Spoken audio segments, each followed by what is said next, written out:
Good day, everyone, and welcome to the 2025 Humans in Space Challenge Final Pitch. We're truly delighted to have you here today, and this stage marks the beginning of a shared journey, a journey to explore the future of human health and survival in space. Today represents the culmination of months of research, mentorship, and global collaboration.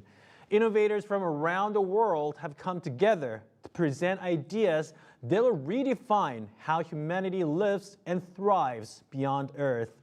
This final pitch is the grand stage of the Humans in Space Challenge, where the most outstanding teams will bring their bold visions to life. And today, this grand stage is being broadcast live to the world of YouTube. The Humans in Space Challenge was born with a single mission: to turn space into a living laboratory for innovation, advancing human life both in orbit and on Earth. This challenge is more than just research. It is a symbol of collaboration, imagination, and courage to explore the unknown. Today's final pitch consists of two parts with a short break in between. In part one, OLF funding, outstanding researchers will showcase their groundbreaking studies and research achievements based on microgravity environments. In part two, equity funding, innovative startups will present new paradigms in the field of space healthcare. Both sessions share one mission: to connect space and humanity through innovation. The presentations today will be evaluated by 19 distinguished judges representing academia, industry, and public institutions. With their expertise and insights, they will assess each team's innovative ideas and potential impact. Before we begin, let's take a moment to introduce the judges who are joining us for this year's competition. Bo Billows, manager of Luxembourg Space Agency. She is manager of exploration and science in Luxembourg Space Agency, specializes in space program strategy and exploration.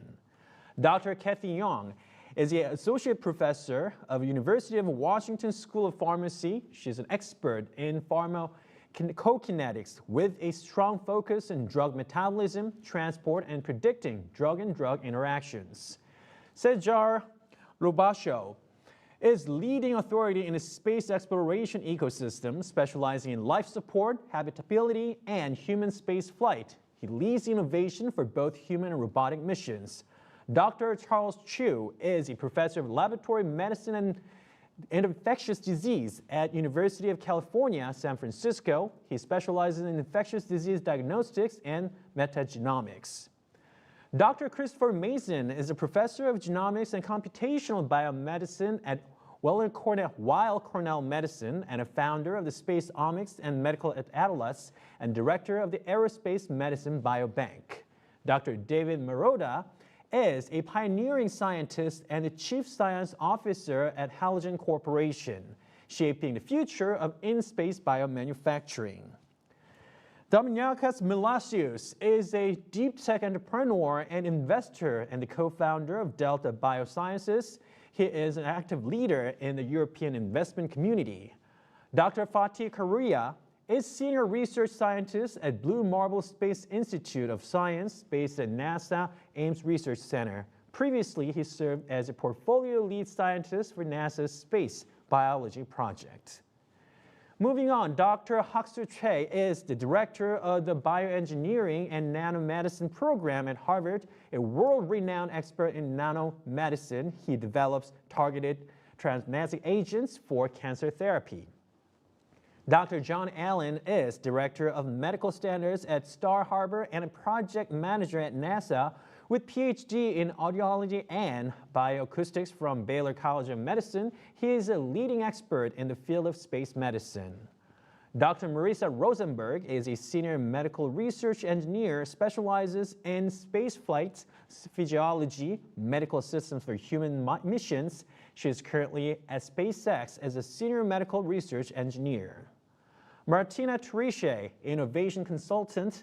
She is an MIT and a CMU educated innovation consultant at the intersection of healthcare, technology, and aerospace.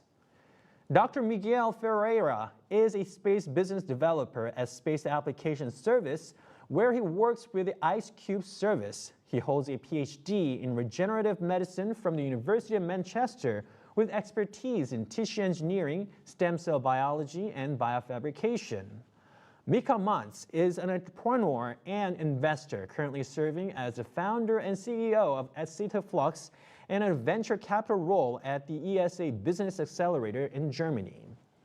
Dr. Petr Holos is neurobiologist, innovation advisor. He's now a founder and CEO of LightGrav, a company develops hardware and software solutions to accelerate bioscience research both for ground and space applications.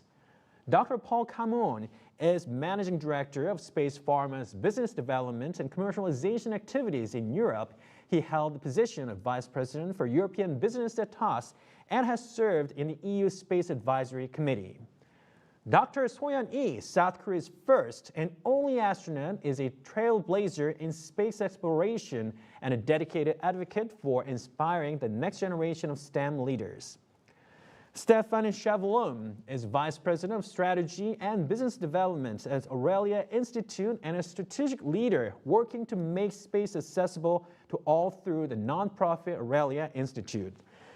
Mr. Viktor Shvakovsky is a data-driven deep tech investor and the general partner of Beyond Earth Ventures. And since 2018, he has built a portfolio of over 100 startups, delivering a remarkable 88% IRR with investments in industry-defining companies like Anthropic and Axiom Space. So now, this is all of our judges today, and thank you so much for joining us as a panel. We're very appreciative of your expertise and dedication. Before we officially begin the 2025 Humans in Space Challenge final pitch, let's take a moment here to look back on the journey that brought us here. So please enjoy the opening video, a story of innovation, science, and the human spirit. The journey begins now. Humanity has been a history of endless exploration. Over the decades, we have continued to explore deep in space, far beyond where we are born. People still might ask, what is there in space? Can we live without gravity? Can everyone go to space one day? Can there ever be a second Earth? But while paving the path to find these answers, extraordinary pioneers ask questions in a different way. Can sick people go to space? Can we utilize space environments to enable permanent habitation? Can we enable our children to explore beyond their wildest dreams? These extraordinary questions will transform our everyday existence. It's not for the extraordinary. It's the extraordinary for the ordinary.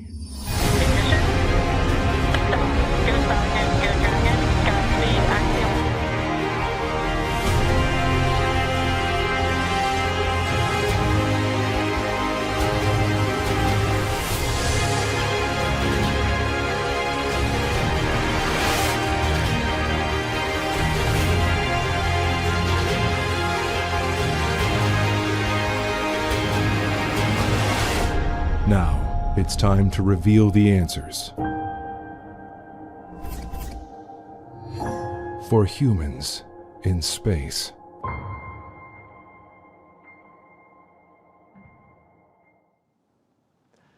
Now, let me briefly introduce today's main themes. This year's final pitch is built around 3 key tracks that are life science, exploration, and artificial intelligence. Each of these fields represents a unique frontier of innovation. Life science focuses on health and survival beyond Earth. Exploration dives into humanity's journey into the unknown. And AI, artificial intelligence, pushes the boundaries of human health innovation. This year's finalists come across from all around the world. They are from scientists, engineers, entrepreneurs, and innovators, all united by one vision: to show how discoveries made in space can transform the way we live here on Earth. They truly embody the spirit of the Humans in Space Challenge, a spirit of curiosity, collaboration, and the courage to explore. So here's how today's presentations will run. Each team will have 3 minutes for their pitch, followed by 3 minutes of Q&A, and then 2 minutes of feedback from the judges. This feedback session is new and it's designed to leverage the deep and diverse expertise on our panel. This is your time to share observations based on your specific professional lens, which may differ from others. So please feel free to express your expert opinions. After a short discussion by the panel, we'll smoothly move on to the next team. So let's get ready and begin the journey to discover the next great leap in human space innovation. Now, let's begin part 1, OLF and researcher track. In this session, our brilliant researchers will present their foundational work in the life science track. These teams are competing for an OLF investment, and it's important to understand what that truly means. OLF provides more than just capital, it's a launchpad for bold ideas. As a core part of the HIS program, OLF offers a direct path to orbit. It provides everything from launch support and infrastructure to strategic guidance and partner connections. In short, OLF is the engine that helps researchers turn their groundbreaking concepts into launch-ready reality. Today's presentation will show us how research conducted in space can transform life here on Earth. We invite everyone here to stay engaged and inspired because the outcomes presented today may become the foundation for a new era of human exploration. Now, let's officially begin the pitch of OLF and researcher. Together, let's witness bold science that pushes human boundaries and the innovation that'll take us beyond our planet. So please welcome the first presenter of part 1, The Journey Begins Now. Our first presenter is Professor Park, an expert in tissue engineering and regenerative medicine. Professor Park leads a pioneering project in tissue engineering and regenerative medicine. He is deploying CubeSats equipped with automated bioreactors to cultivate 3D glioblastoma spheroids in orbit. By integrating drug delivery systems with real-time imaging, his work enables cancer therapy testing under authentic microgravity, bringing precision oncology into space. Once your presentation begins, your PowerPoint slides will appear on the screen, so please feel free to move through the slides yourself using your mouse or keyboard. So this time, please welcome our very first presenter, Professor Park, to the stage to share his pioneering work in tissue engineering. Please give him a warm round of applause.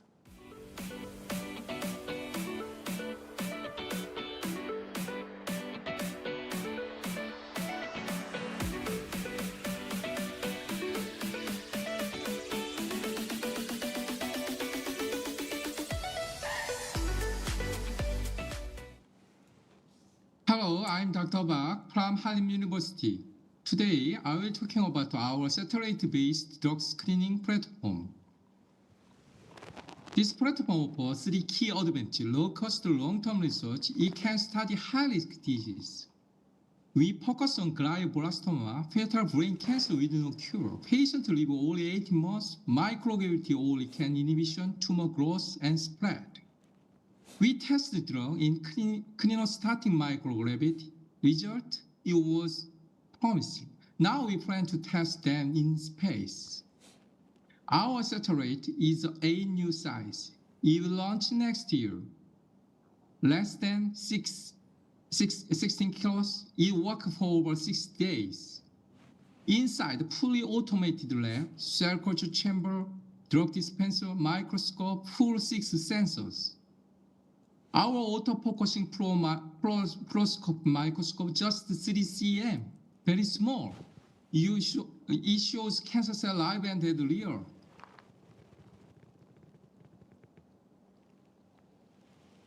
We have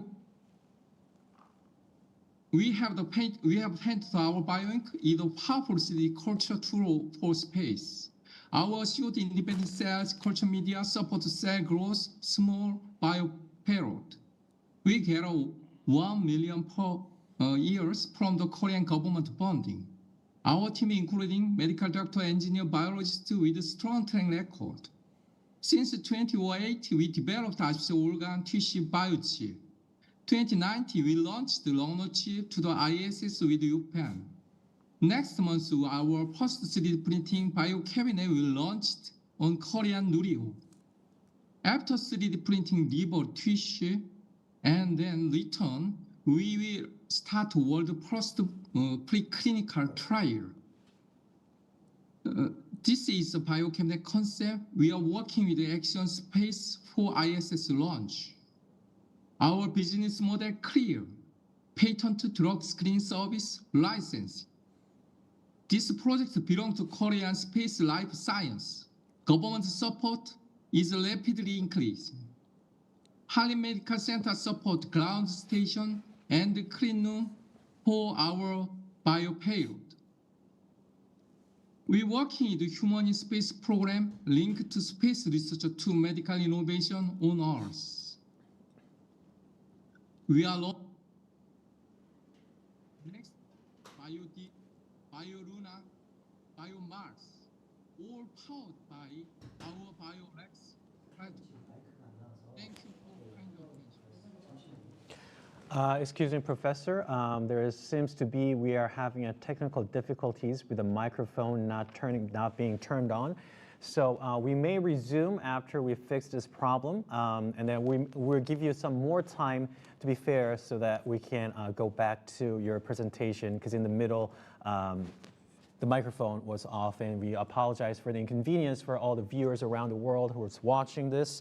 Again, we're going to fix these technical difficulties, and we resume with our first presenter once again. Now, for today, we have this final pitch that will redefine how humanity lives and thrives beyond the Earth. And this final stage is the grand stage of the Humans in Space Challenge, where the most outstanding team will bring their bold visions to life. And I understand many of the teams and professors and researchers out there have worked very hard to get here to achieve what they have wished for. And we have the same single mission, the Humans in Space Challenge, to turn space into a living laboratory for innovation and advancing our lives, both in the orbits and on Earth. I'm no expert, but I do expect and wish that we have enough resources, understanding, and research to move into space. And this time, we'd like to proceed to our Q&A session first, and then later on, we'll try to fix with other issues. And if any of our judges has a question or comments about the first presenter, Professor Chanun Park, please use your raise hand function of the Zoom. So if you take a look at your screen, there is a raise hand function for the Zoom. And if you have a question, please use that, then we'll call on you. So please feel free to ask any of the question. Now is the time for the Q&A session.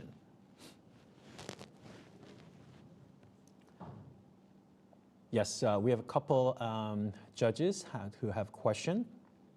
So we'll start with Kathy Young, the Associate Professor of Washington School of Pharmacy, if you may. Hello, Dr. Park. Thank you for presenting today. My question is about how microgravity facilitates or accelerates our ability to screen drugs for glioblastoma. Okay, our several times test clinostatic environment. It means that weak is the microgravity situation. Our glioblastoma culture, some of the migration and the proliferation limitation we found, and we proved by PCR, another is technology.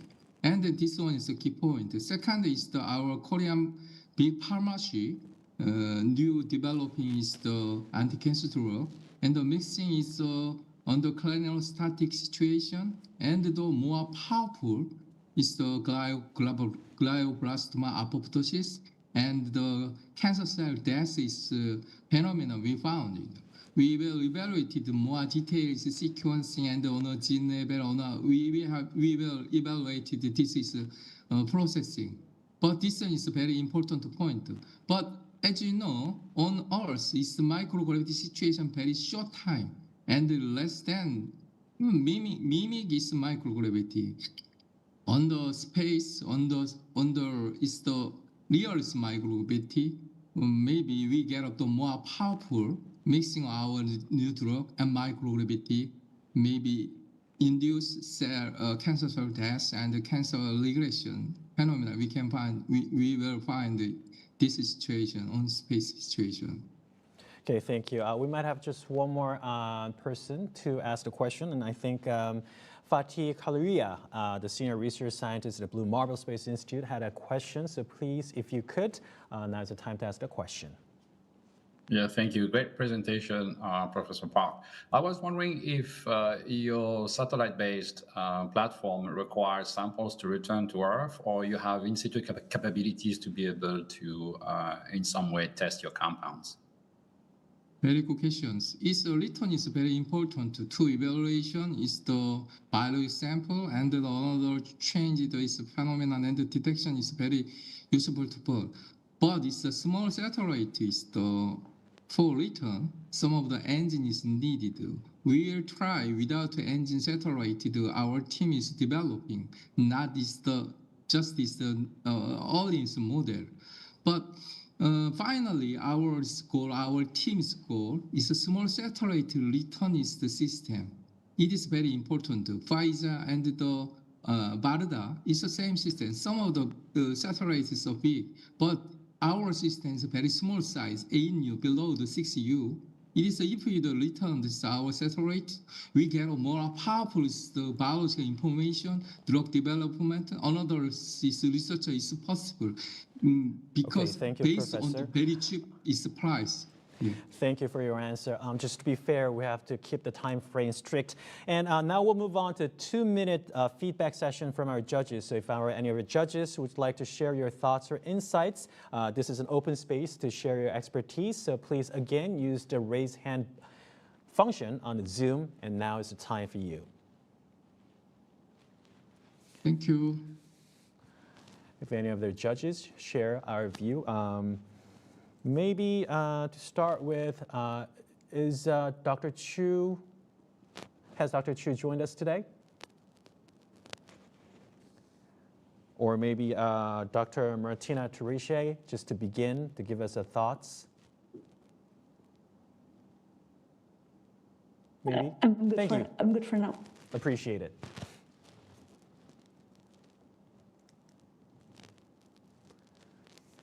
If of any of our, then now what I'm going to do is I'm going to give another question.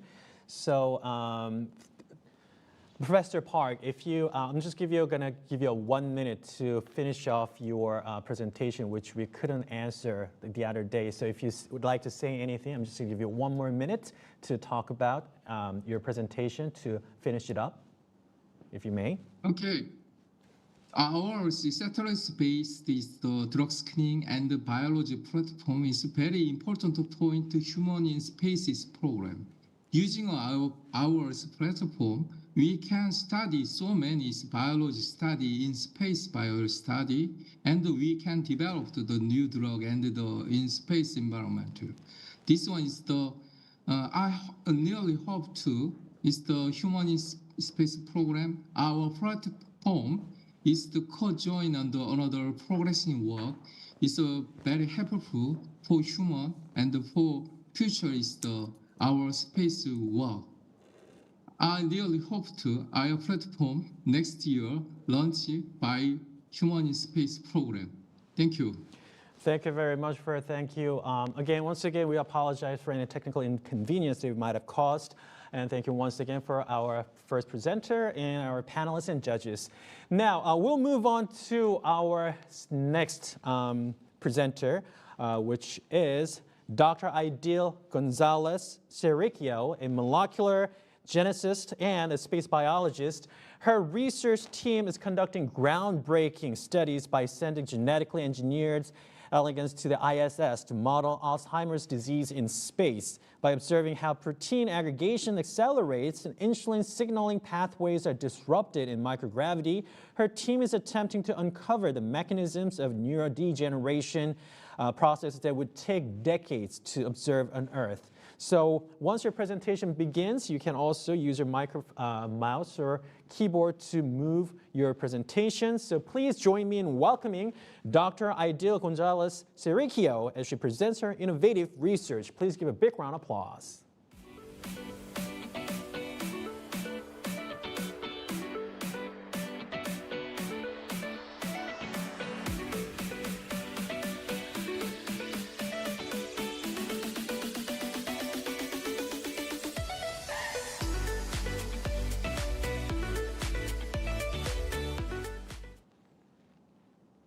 Everyone, and thank you. My name is Dr. Ideal Gonzalez. Alzheimer's took my grandmother, my aunt, and my mom. I grew up surrounded by this disease. Families like mine don't have time to wait. It's the reason why I became a scientist. We are building the first translational biomarker platform born from space research, turning microgravity data into tools that lower the risk of late-stage failures. By 2050, 140 million people will face dementia worldwide. Yet, more than 90% of Alzheimer's drugs fail, mostly late in trials. We need a faster, clearer way to see if therapy will work early. Space gives us that shortcut. It acts like a biological time machine where neurodegeneration unfolds in days instead of months.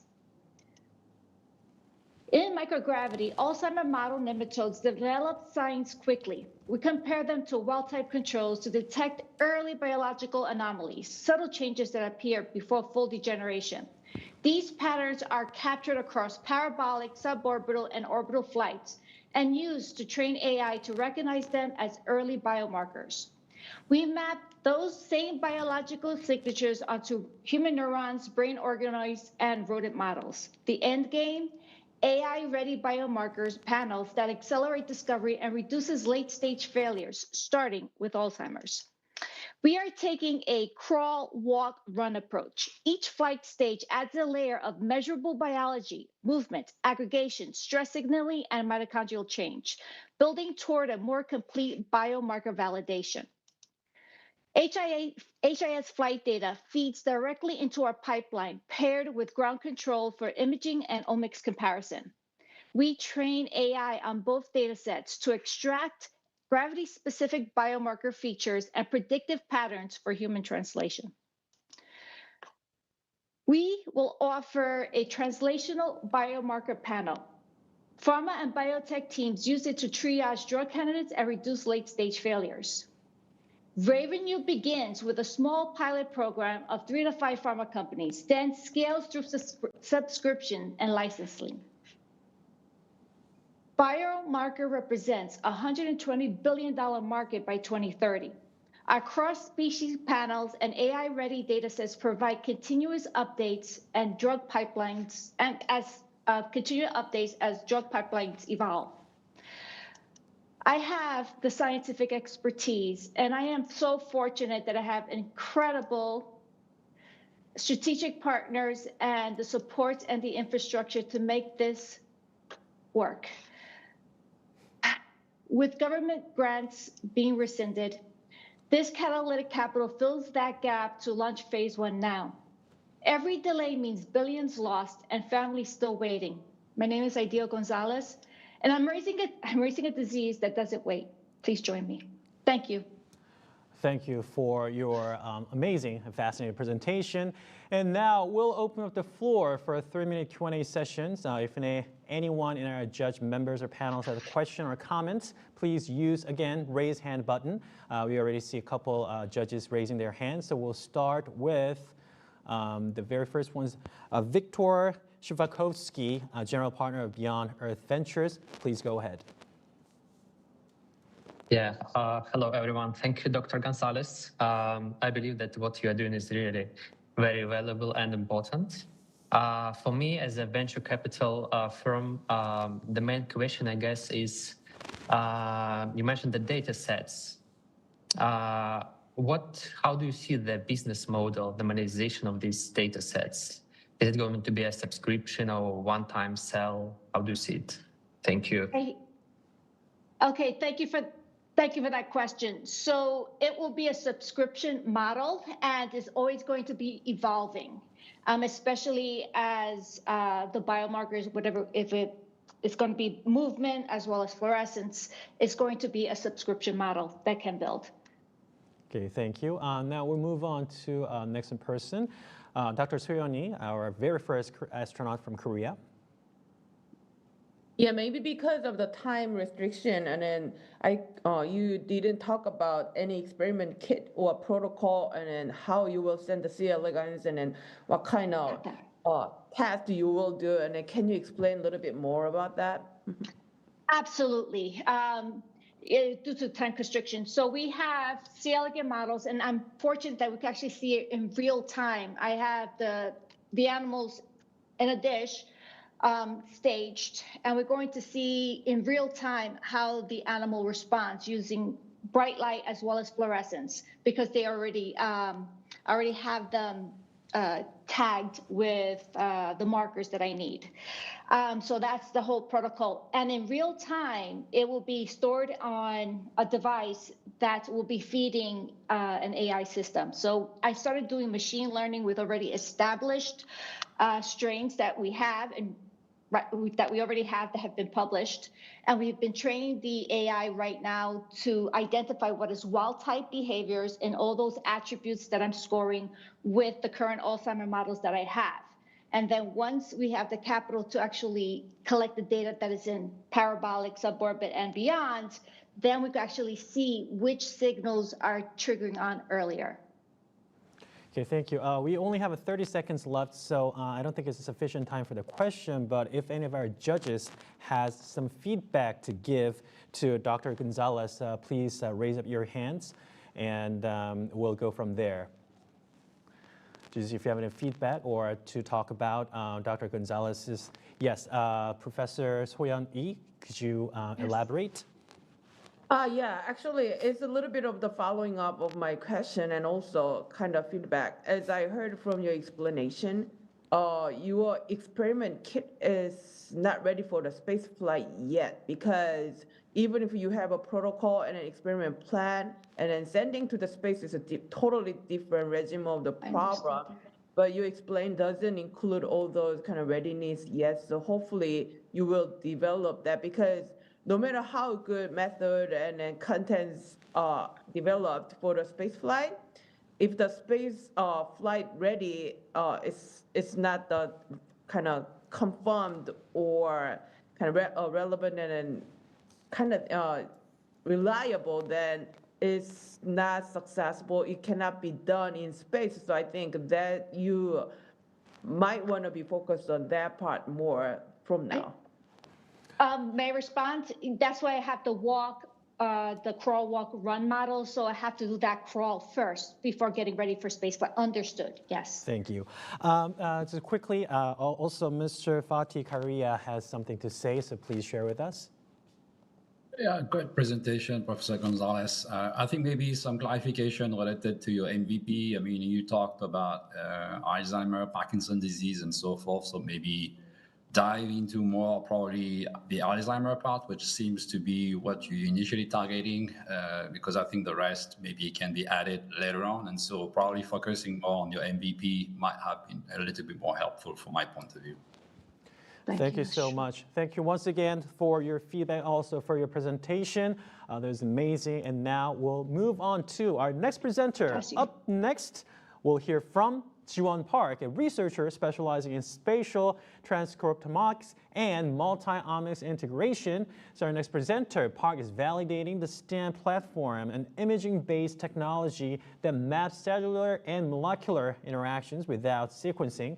And by testing this system in microgravity, her research offers new ways to study cancer progression, radiation effects, and aging pathways in orbit. And now, same thing, once your presentation begins, your PowerPoint slides will appear on the screen, so you use your mouse and keyboard. And please join me in welcoming researcher Park, who will present her innovative findings and special transcriptomics. So let's show our appreciation with a big round of applause.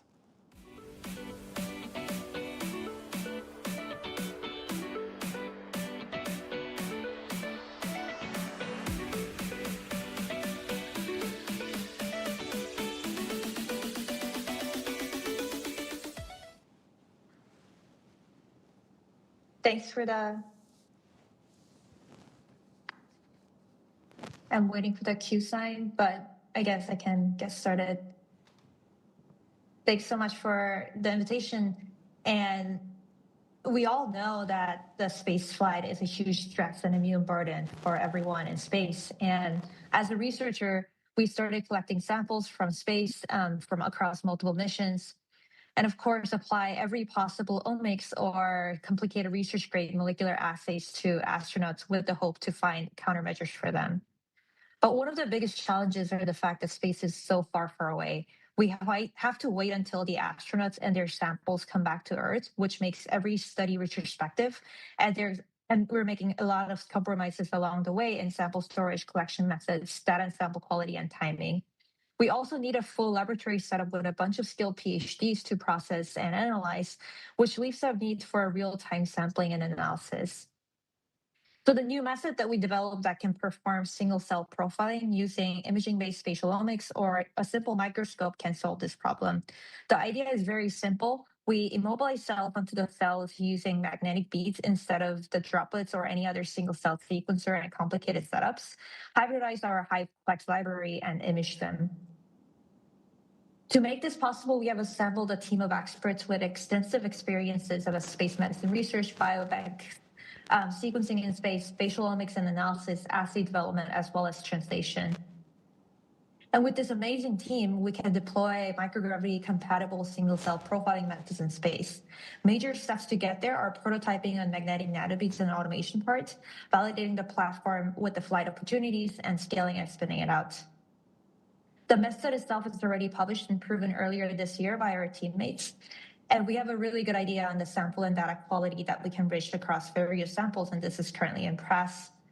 And they are also compatible with astronaut samples collected in space and brought back to Earth at the minimum, which, by the way, has been a blast analyzing these. And we're currently working to take the profiling part to space by optimizing nanoparticle to maximize the cell capture efficiency. Through parabolic flight, we aim to test the loading part of the SEMP workflow in microgravity, and eventually to prototype automated version for deployment, which will be relatively straightforward, especially with the existing automated cell culture platforms. And with the support of HIS, I think we can push the validation and full deployment part, especially the 2 flight phases and technology validation and biological demonstration. The impact will not only be relevant to space, but also low resource environment that requires scalable, cheap, real-time, easy-to-use single-cell sequencing. And we especially are excited to roll this out for any kind of immune profiling and viral testing sites, which would get hugely benefited, but also for future flight opportunities. And lastly, this will also synergize well with HIS partners, advisors, and projects, as we're already generating the largest immune cell datasets for astronauts at scale, and that can be fed into many other studies, questions, AI models for a bigger impact. With this, thank you so much for your attention. I'm happy to answer any question. Thank you, Ms. Park, for that insightful presentation. And we'll now open up the floors to take some questions from our judges. So if you have any question, please use the raise your hand button from the Zoom. Yes, we have, again, Fatih Karuya for the questions. So we'll start with Mr. Karuya. Yeah, great presentation, Dr. Park. I was wondering if the technology, in some sense, can be used to other type of application, and I was wondering if you can say a little bit more about that. I mean, I understand usually what you're targeting, but I was wondering, as you know, I mean, institute capabilities is something which is extremely lacking, and I was wondering how we could leverage that technology for other applications related to exploration or to us here on Earth. Okay, thanks for the question. I'll first try to answer the question, but let me know if that answers your question, because what we originally aimed for was the immune profiling. Any other single cell level or spatial sequencing that we've been doing to, like, instead of the single cell multi-omer sequencing that we're doing for immune cells.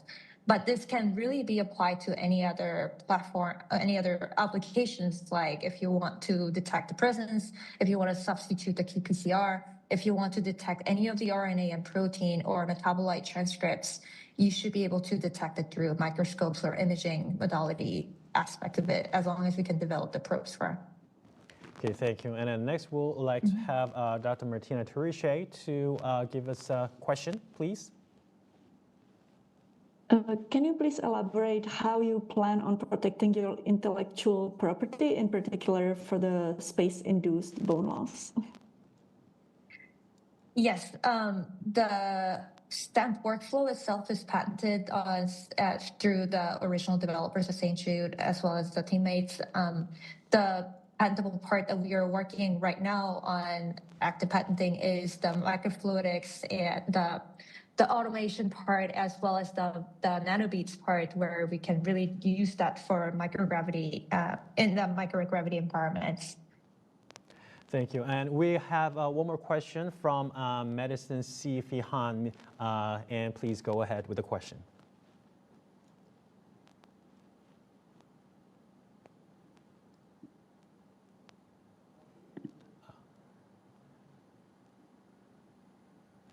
Okay, excuse me, I guess we have a bit of a technical issue. We'll go with Davide Marotta for the question, if you will, please. Sorry, thank you so much. Great presentation, Dr. Park. Just a question here, because I might have missed the point. You said sample preparation and sample processing and analysis from space to Earth. So these will solve the problem, but they still need to come back to Earth for analysis. That's correct? They can be, well, right now they have to come back for analysis. Eventually, I think they can be analyzed in space, as long as we do have a capacity to read the images. So it's just a chip in this case you're proposing here, right? Sorry, can you say that again? Is a chip that you're proposing able to process, to prepare your sample, not the hardware that will analyze? Okay, thank you. Yes. Okay, thank you for that. And then now we're going to move on to our feedback session for 2 minutes. So if any of our judges has something to say or give us some comments or give some feedback, please use raise your hand button on the Zoom, and now we'll proceed from there. So maybe since our innovation consultant, Ms. Martina Teriche, had a question before, hopefully some of that answered the question, but if you could elaborate on Dr. Park's presentation, could you speak a little bit, please? You know, I rather had additional questions regarding commercialization strategy and such. But overall, thank you for your presentation. Okay, thank you. I don't have anything specific I would like to highlight at this point, but thank you. Sure. And if okay, we do have Fatih Korea raising up their hand. So could you please elaborate? Thank you. Yeah, again, great presentation. Maybe adding, and maybe that's what Martina was into. Maybe adding some numbers related to potential market value, business assessment, and etc. could have been helpful. I mean, I understand it is mainly for exploration, but there might be application in both hands for exploration as well as for us here on Earth. Thank you very much. And also followed by, we'd like to have Professor Kathy Young to add a bit more thoughts to it. Hi, Ji-woon. Thank you for that great presentation. I just had a comment about the technology, and I do think that there is tremendous potential for a system like this to be used in low resource settings when it comes to diagnosis of things like infectious disease or unknown pathogens or unknown chemical exposures. And I really hope that you guys continue to pursue the low resource setting or unskilled user or less skilled user market, because I think you have a tremendous amount of potential. Thank you. It was amazing. Thank you. And if any of our other judges, Mr. Korea, you still have hands on. Would you like to add something more? No, I'm sorry. Okay, thank you. So now that concludes our feedback session. Thank you so much, Park, for your amazing presentation, and also our active judges and panels asking the questions. Now we're going to move on to our fourth and final presenter for the part one. Please welcome Professor Jin Jiang. Professor Jiang is a pioneer in bone biology and regenerative therapeutics. Her research focuses on developing antibody therapies to prevent space-induced bone loss. By targeting connexin 43 hemichannels, her work mimics the effects of exercise on bone cells and microgravity, offering a new therapeutic pathway for astronauts and osteoporosis patients alike. So once your presentation begins, again, your PowerPoint slides will appear on the screen, so please feel free to use your mouse or keyboard. Finally, please join me in welcoming Professor Jiang, who will share her exceptional research on bone biology and regenerative therapeutics. Big round of applause, please.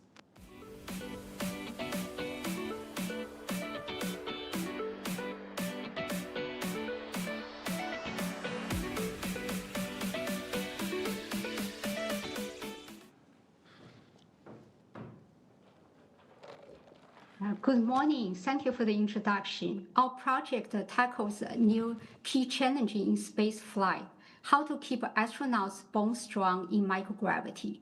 We're targeting a special protein channel called connexin 43 hemichannels to protect and rebuild bone. In space, the body forgets gravity. Without constant loading, astronauts lose 1 to 1.5% of bone mass each month, and up to 20% on long missions. Exercise and the current drug helps, but they are not enough. Especially for aging astronauts, the bone loss threats crew health and mission success. We ask, what if we could make bone cells think they still feel gravity? Our answer is an activating antibody that turn on connexin 43 hemichannels. When opened, they release bone-building signals that mimic mechanical loading and keep bone formation active even in weightlessness. This fills the critical gap in space health, and its value extends far beyond orbit. The same mechanism can combat osteoporosis, disuse, and cancer-related bone loss on Earth. What we discover for astronauts can improve bone health for millions worldwide. We already proven it works. In a high-limb unloading mouse model, our antibody prevents both trabecular and cortical bone loss. It's patented, published, and already in human oncology trials, confirming safety and readiness for space translation. Our multidisciplinary team unites experts in connexin biology, bone biomechanics, and translational research. We combine strong science with commercial experience to move discoveries from bench to orbit. We plan to run up to 3 weeks biocell study on the International Space Station. We'll test how this antibody enhances osteoblast differentiation, osteocyte signaling in true microgravity. Key milestones are pre-launch 2026, flight 2027, then sample return analysis and data sharing towards a new IP and partnership. So this antibody is ready for flight and proven safe in humans. We aim to partner with NASA and the industry to bring this therapy to astronauts and eventually to patients on Earth. By targeting connexin 43 hemichannels, we can preserve skeletal strength in space and pioneer a new therapy for bone loss on Earth. Thank you. Thank you very much, Professor Jiang, for that enlightening presentation. Now, once again, we'll open up the floor for the 3-minute of a Q&A. So those of you judges already have raised your hand. Thank you for your active participation. We'll start with Mr. Viktor Shpakovsky from Beyond Earth and Ventures. Please go ahead with your first question. Yeah, thanks so much for the presentation. I believe it's a very valuable thing you're doing. So do you have a plan about the commercialization on Earth? Because I believe it potentially could be a huge market. Yes, yes, it's osteoporosis and bone loss is a major problems on Earth for the patients. Many people get affected, especially postmenopausal women, as well as the elderly. They will have limited exercise or mechanical loading. Yes. Okay, Yeah, sorry. Do you have a plan how to commercialize this study, this experiment on Earth? Oh, yes. So after we finish the proof concept studies with the human in space, and then we basically also confirmed this therapeutics is applicable for under the lack of the gravity, lack of mechanical stimulation conditions. And then this antibody is already patented by UT border regions.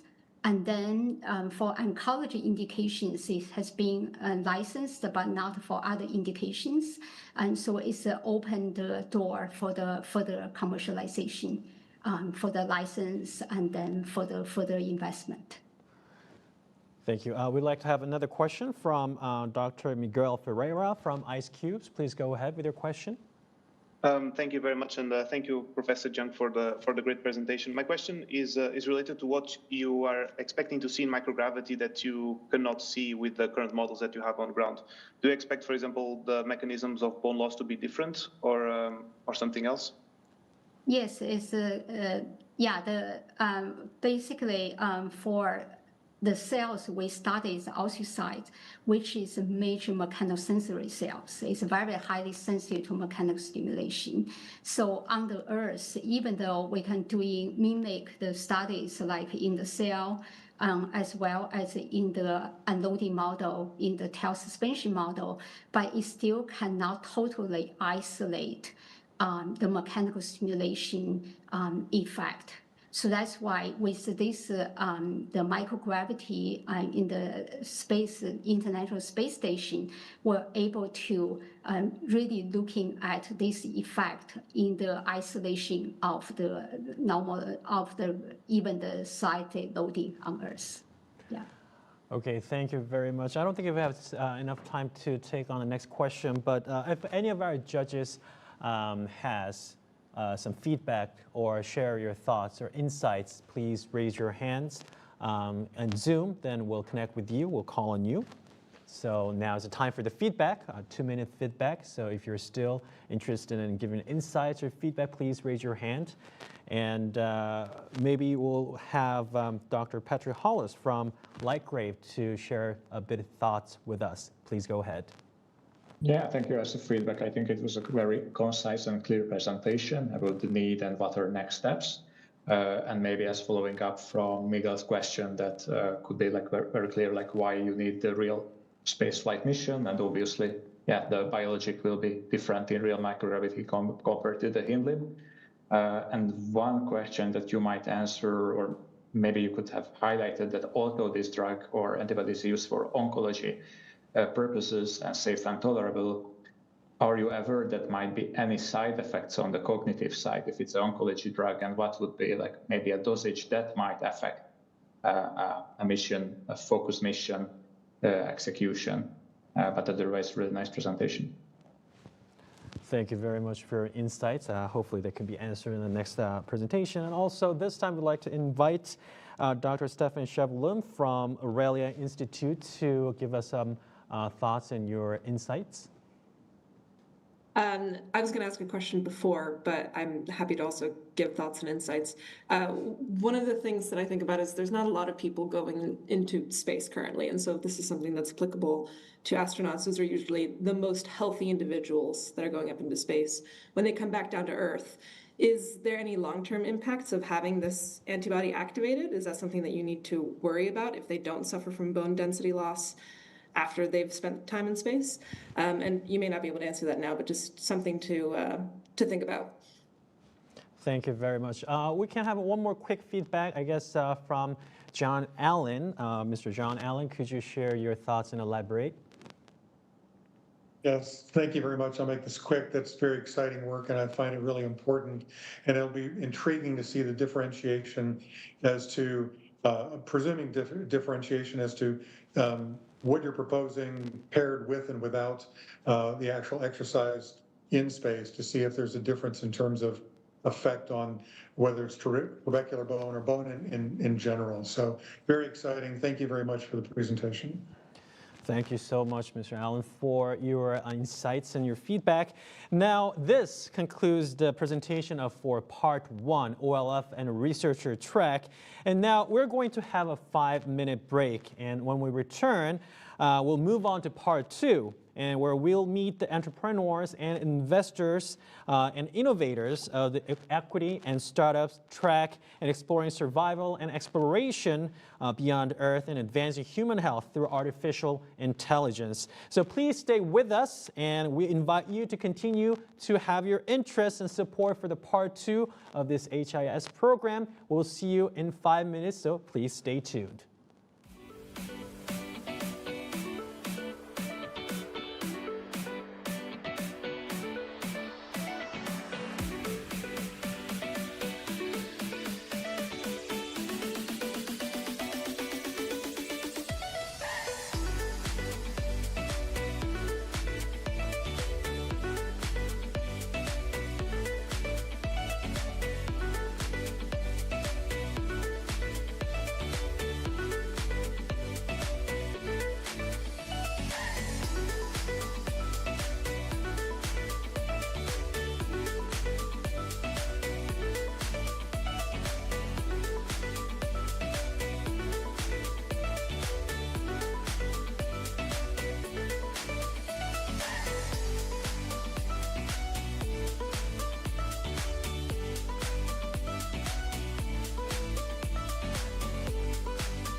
Welcome back, everyone, to Humans in Space Challenge Final Pitch. We'll now begin part 2, the Equity and Startups track of the final pitch.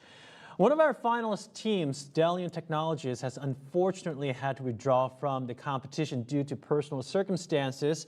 Therefore, a total of 5 outstanding startups will be presenting today, and we kindly ask our honored judges to please take this change into account for your evaluations. Now, this session will follow the same format as before, 3 minutes for each presentation, followed by 3 minutes for judge Q&A and 2 minutes for judges' feedback. And now, kicking off part 2, our first team comes from Poland, CoreDivision. CoreDivision has developed a portable brain imaging technology using .fNIRS headset that delivers precision comparable to fMRI. This device allows real-time monitoring of astronauts' cognitive state, stress levels, and fatigue, opening new possibilities for brain health research in space. Once your presentation begins, again, you hear PowerPoint will appear on the screen, so use your mouse or keyboard to start your presentation. And now, please welcome CoreDivision to the stage. Let's give them a big round of applause.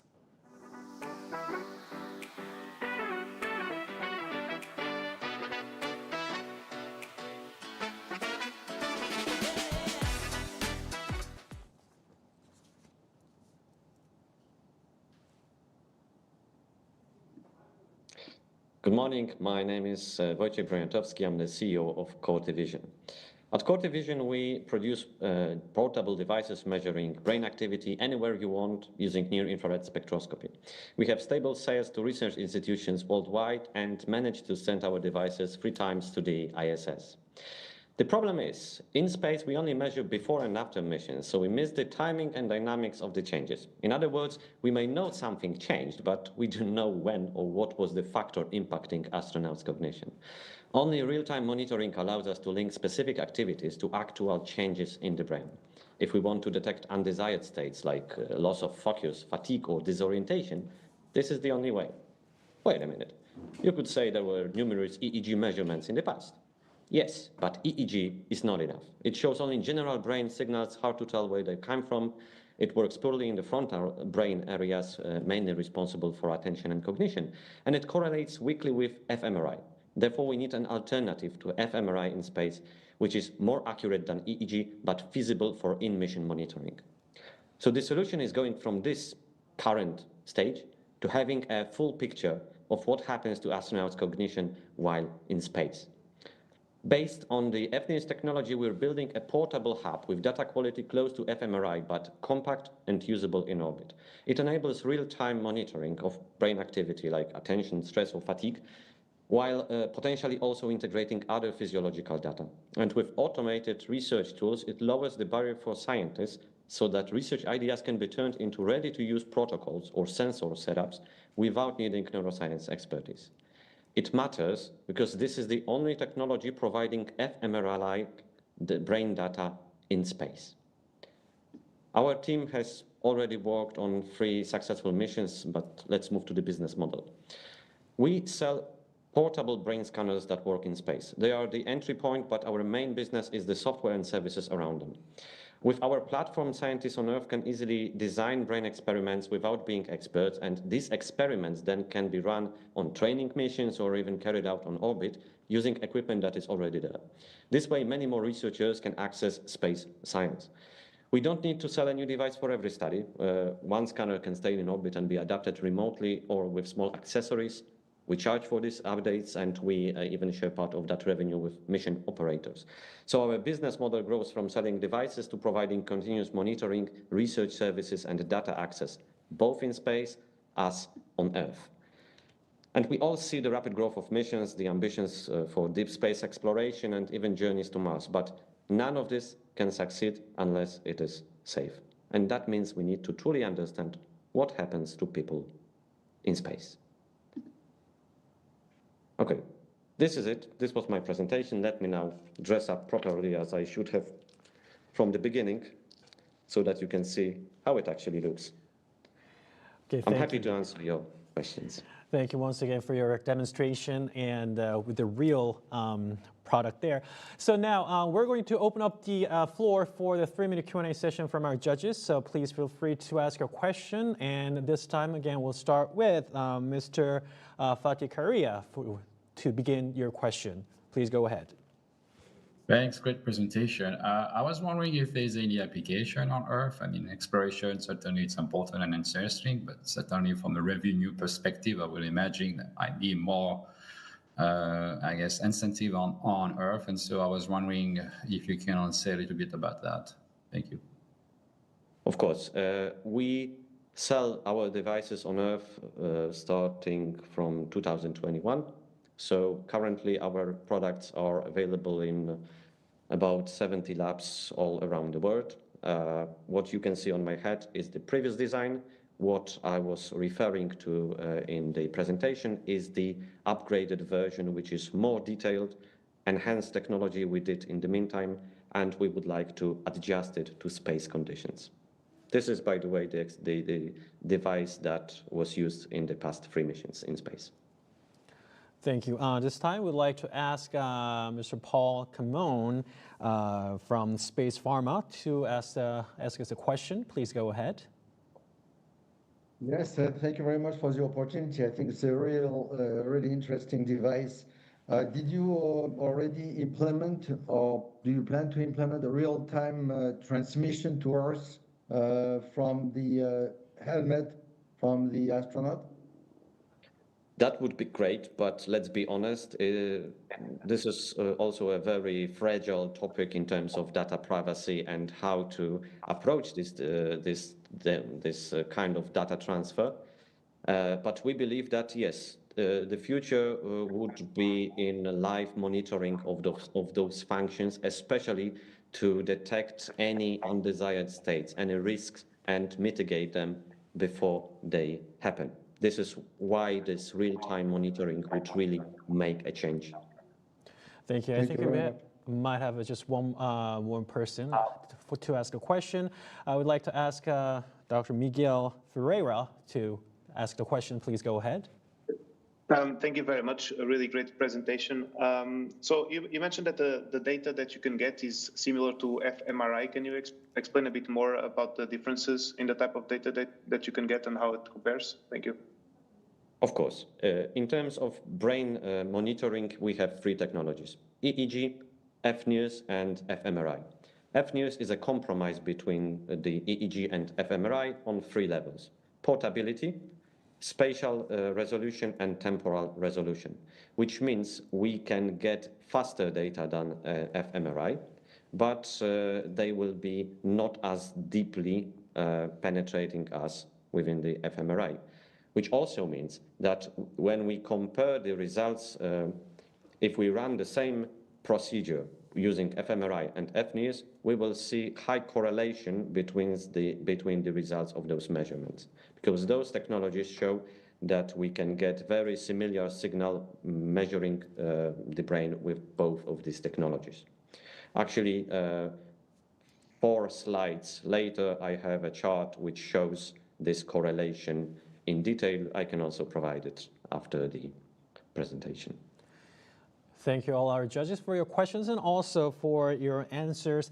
This time we'd like to open up the floor for 2-minute feedback. So if any of our judges have something to say or share your insights, now this would be the time.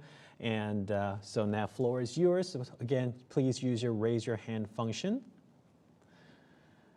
Okay, so we'll start with, okay, we have so many people coming up. Thank you so much for your active participation.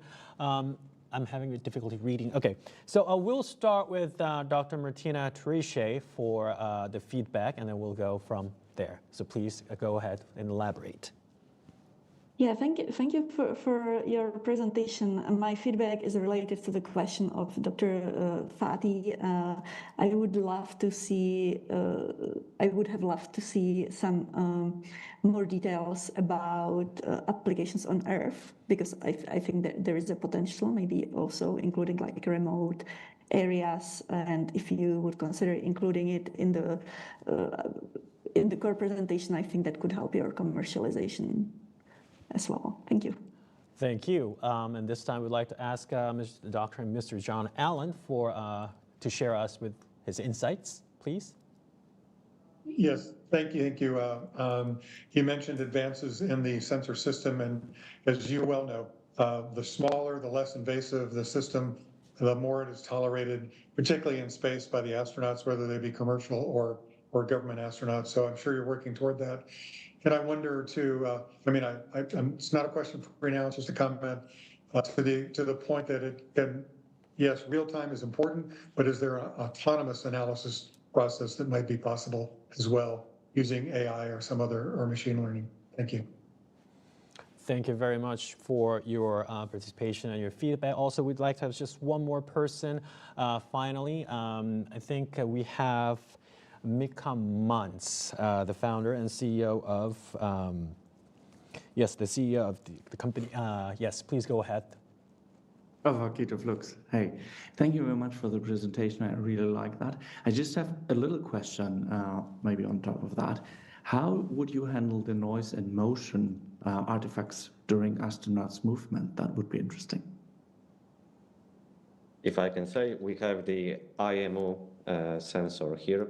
So we track the gyroscope and accelerometer. We tested it in space, and we also filter the skin artifacts with special sensors. Okay, thank you very much. Okay, thank you so much for your insights and your feedback. Now we're going to move on to our next presentation, and next team is SpaceCopy, a US and Canada startup supported by a NASA grant, and they're pioneering in institute construction on the moon by 3D printing structures from lunar regolith composites. This approach can cut launch costs dramatically while creating radiation-shielded habitats for astronauts. So once your presentation begins, your PowerPoint slide will show up and you can use your mouse and keyboard. And now we'll begin our SpaceCopy's presentation. So please once again join me in giving them a big round of applause.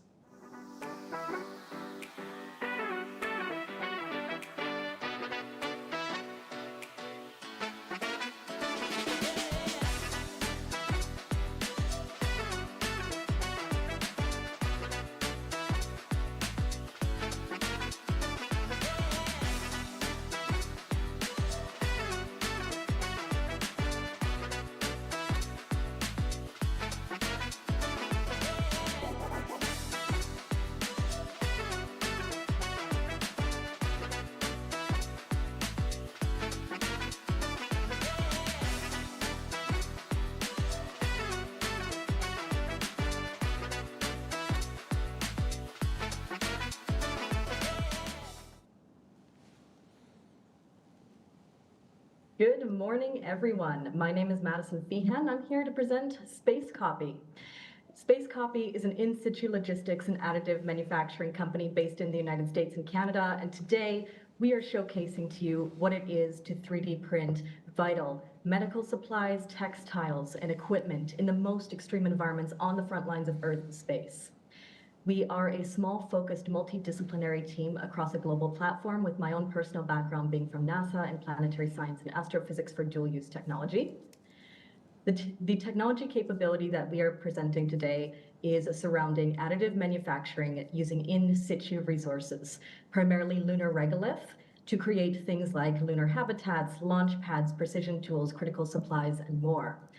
Our process operates in a 4-stage equilibrium, beginning with material processing, feedstock sampling for compositional detailing, 3D printing, and the 4th stage being AI and autonomy to feed back into the entire process with AI and machine learning. The challenge question that we've been here to present and combat against is the development of regolith wool textiles for radiation-resistant insulation for spacesuits. We use selective laser melting, a high-energy method of additive manufacturing to create a resistant fabric material that is created primarily from lunar regolith and merino wool for an impact and environment-resistant behavior that prevents radiation from impacting astronauts for long-duration space missions. We've completed multiple studies of this project already, 3D printing basic materials like bricks, tiles, and precision tools, and we've recently stepped into this textile project with a lab validation of TRL4. Our lab partners at Johns Hopkins Extreme Materials Institute have been able to help us in the processing and spinning of fibers, as well as 3D printing of basic structures that can be used as insulation, again, for spacesuits and for space-based habitats. Our 3D printing prototype system is officially assembled and getting ready for launch in the Canadian Arctic in next year, as well as having secured a launch contract for Q2 of 2027 to go to low Earth orbit. For the Humans in Space Challenge alignment, we are working on advancing our regolith-wool composites, optimizing them with hydrogen-rich and boron-doped layers to minimize cosmic radiation exposure, and demonstrating continuous TRL progression leading up to our on-orbit demonstrations. This effort could not be done without the assistance of our technology development partners, and we are one of the only companies that holds both an American and a Canadian corporation and has a NASA Space Act agreement valued at over $1.1 million. In addition, our market size is developed out into a 5-year and a 10-year plan, our first phase targeting terrestrial use in extreme radiation or extremely harsh environments, primarily for defense and combat, mining, oil and gas and energy, and then progressing into space while we do our LEO launches in 2027 and lunar launches starting in 2031. With regards to TRL roadmap, we plan to advance to TRL 8 through the funds used through the Humans in Space Challenge initiative. And we have the primary objective of really validating the technology in as many lab environments as possible before stepping into orbit. If you'd like to learn more about this, you can contact me with the QR code or visit spacecopy.com. Thank you for your attention. Thank you, Space Copy, for that visionary concept. We'll now take next 3 minutes for the question from our judges. So we already have some judges raising their hands. So we'll first start with Dr. Chizuru Basho from Thales Alenia Space. Please go ahead with your first question, please. Yes, very clear presentation. My question relates to the radiation shielding aspect of your, let's say, textiles. First question is why you want to blend it with regolith, which is not really a great shielding material, as you know, high hydrogen quantity, or that's the real good one. And the second is the radiation quality in, let's say, on the moon and in terrestrial applications is quite different. So how do you see the correlation of the two, and how you want to test it on ground before, like in accelerators? Thank you for your question.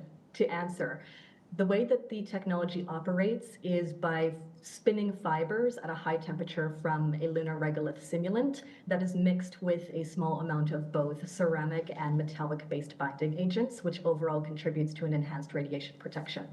It is weaved with merino wool in order to provide moisture wicking assistance and also some extra comfort and padding. Those two things combined are capable of actually blocking a good amount of microsieverts of exposed radiation. And then further to this, with regards to a testing strategy, the operating in lab environments over the next 12 months will be essential.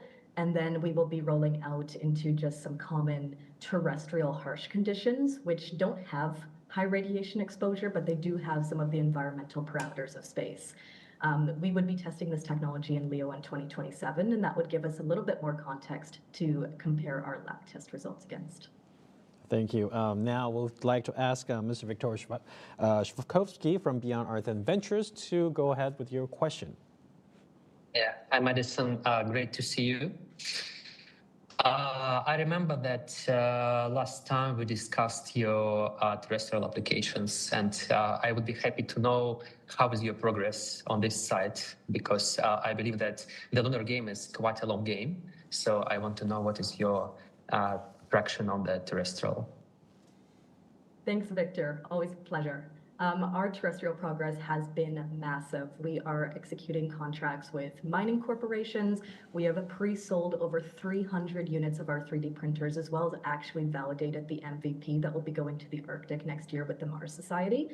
Our space-based operations, you're right, they're 5 years out. LEO in 2027, sure, for test demos, but the primary market for defense has been quite strong, with a lot of attention from the DoD being focused on our technology. Okay, thank you very much. I don't think we have sufficient time for the next question. We'd like to ask for a kind understanding, as we'd like to have more voices heard from the diverse background and diverse personnel. So, we ask your understanding for us carefully selecting the speaker for the feedback and the question and answer. We thank you and we appreciate your participation. Now, we're going to have a 2-minute feedback session for a space copy, and if any of your judges had anything to say, please raise your hand. And we already see Mika Mantz from Acetoflux, so please go ahead with your insights, please. Yeah, thank you very much for the great presentation. I really liked how you put the solution on Earth in your chart and then transfer into space. So that really helps me to understand that better. But I would like to understand, how do you see space copy in a further challenge? So do you think you're becoming an acquisition target, or will you be a platform partner, or is it a long-term independent manufacturer? Do you have any exit plans already? Thank you for your question. We do plan on being a platform partner, and we've already integrated and initiated over 20 customer memorandums that speak to that type of rhetoric. Additionally, whether we're talking about terrestrial or space-based operations, Space Copy offers both a SaaS-based platform and a hardware sales platform, so that we're able to integrate and customize our product offering around our consumers, whether that be from defense, mining, and all the way up to space. Thank you. We'd like to hear from our judge, Ms. Dominikas Milasius, from the Space and Defense Committee member, who's been from EBAN European Business Angel Network. So please go ahead and share us your insights. Thank you, Madison. That is a lovely presentation. Maybe for future reference, it would be clearer for us if you define what kind of profile of radiation you're trying to protect against, because space radiation is complicated. There are many different profiles, many different situations. And secondly, if you could compare to existing solutions, existing shieldings, and existing materials, something that Dr. Cesare hinted to would be helpful as well. Otherwise, very clear storytelling, and I understand the 3D printing part. I understand the textiles as an application as well. So, thank you. Thank you. Thank you very much. We'd like for one more gentleman, Fatih Korea, to wrap up this session, please. Yes, great presentation, Madison. Good job there. I think it's just follow-up comments. I think indeed, it would be important to be able to validate how protective your compound is. And so, as you know, NASA has the Brookhaven facility, which enables you to simulate different type of particles and galactic cosmic rays in particular. I would highly recommend, if it's not already in the plan, to kind of do some testing out there and in some sense compare that to other compounds to kind of more or less add some value to your technology. Thank you very much. Now that concludes the session for Space Copy, and now we're going to move on to our next presenter. Our third presenter is UGEN-DX. A young biotech company rethinking diagnostics in zero gravity. Their device, Urodyne, uses negative pressure to isolate cells from urine, enabling quick and non-invasive cancer testing that astronauts can perform independently in orbit. So now once your presentation begins, your PowerPoint slides will come up, so please use your keyboard or mouse to move your slide, and we'll now begin UGEN-DX's presentations. Please join me in welcoming them with a big round of applause.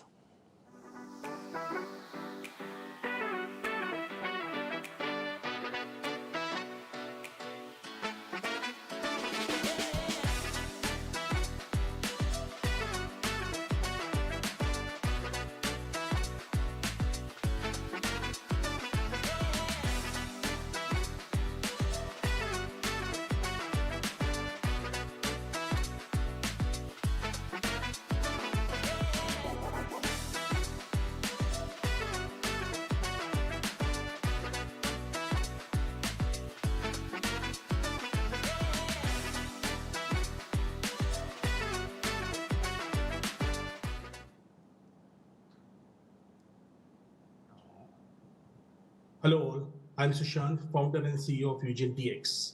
At UGEN-DX, our mission is to empower healthcare providers with innovative tools to improve diagnostics. Sample integrity is key for accurate diagnostics. Urine contains cells and biomarkers for screening and monitoring of disease and is key to non-invasive diagnostics. But on Earth, we face many challenges. We are planning for space missions, but we rely on 18th century technology for sample processing. Healthcare providers use outdated tools, samples are collected in clinics and transported to labs, and delayed processing leads to cell damage, and centrifugation loses valuable cells. This all leads to low accuracy of diagnostic outcome. But in space, due to microgravity, sedimentation of samples is not possible, and processing by centrifugation is challenging. Till date, there is no device available in the market to process urine samples at point of collection by centrifugation. And centrifugation is challenging.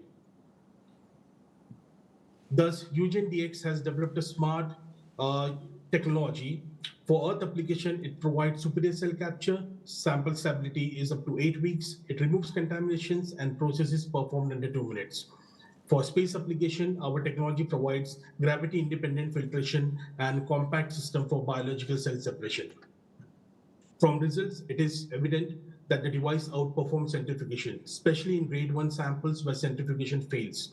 It removes contaminations and preserves biomarker stability. The funding will help us to develop a next generation device, which will be marketed as a razor and blades model, and Urodyne as one-time purchase, and the filter cassette and preservatives as subscription model. Now, why UGEN-DX? Our target market will be $4.5 billion by 2032, catering $40 billion urine diagnostic market.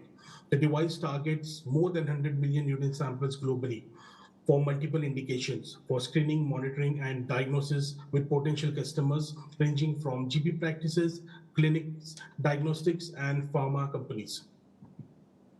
Our initial target market is US and India, targeting approximately 50 million tests annually and forecasting revenue up to 30 million pounds by year 6 launch with average net profit of 55%. And this will be achieved by outsourcing manufacturing and high margin of device and consumables. Our roadmap is, like, with funding in place, product development will kickstart in 2026 with completion of manufacturing, clinical trial, and regulatory by Q2 2029, and launch in India and US by Q3 2029. We've received letter of intent from Vigen and Apollo for launch of Urodyne in its labs and affiliated hospitals, and in parallel, we are also looking for partners in USA. UGEN-DX's mission is to accelerate market adoption of Urodyne through collaboration with his cohort, validating its application in the space sector and jointly developing standardized diagnostic protocols for space-based healthcare applications. Our team brings expertise, including scientists, urologists, pathologists, medical device specialists, and regulatory affairs. This multidisciplinary background allows I'm sorry to interrupt. We have to wrap up soon. Thank you. Holistically and deliver innovation solutions. Thank you for your time and consideration. We welcome your questions and feedback. Thank you, UGEN-DX. And now we're going to open up the floor for a 3-minute Q&A. So judges, if you're welcome to join us, giving us a question. Now we'll start with Fatih Karia. Once again, please go ahead with the question. Great presentation. Thank you very much. I was wondering if you could elaborate on the IP, if there's any IP associated with the technology, and then if the IP is just focusing in one region or it's global. Thank you. So the device has been initially developed as a proof of principle device, and it has been patented in UK at the moment, but we are looking out to develop a next generation device, okay, on the basis of the previous IP, and that will be registered in different regions. Yeah.